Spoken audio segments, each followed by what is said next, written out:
অনেক দিন ধরেই মাকে ভাবছিলাম কিছু একটা সারপ্রাইজ দেব। তো জামা কাপড় তো প্রায় সময়ই দেওয়া হয় আর প্রায় সময়ই দিয়ে থাকি, তো আজকে ভাবলাম একটু অন্য কিছু দিই।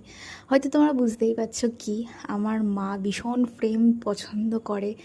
তো মায়ের খুব পছন্দের একটা ছবি বাঁধিয়ে এনে দিয়েছি। আর আমার মায়ের হাসিটা দেখো। মারা সত্যি অল্পতেই খুব খুশি হয়ে যায়, ওদের ডিম্যান্ড বেশি থাকে না। তো দেখতেই পাচ্ছ আমার মা আর পাপা। এরপরে মায়ের পছন্দের একটা জায়গায় আসলাম। আমার মা এখান থেকে চিকেনের যে কোনো জিনিস খেতে খুবই পছন্দ করে। তো ভাবলাম ঠিক আছে, সকালেও যখন একটা সারপ্রাইজ দিয়েছি বিকালেও দিয়ে দিই। তো চলে আসলাম মায়ের জন্য একটা চিকেন ফিঙ্গার নিয়ে। এবার চলো বাড়ির দিকে যাওয়া যাক।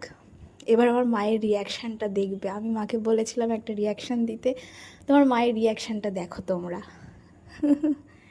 তো এই যে এরপরে আমিও টুকটুক করে খেতে লাগলাম আর মাও খেতে লাগলো, দুজনেই খুব হ্যাপি। চলো টাটা, বাই।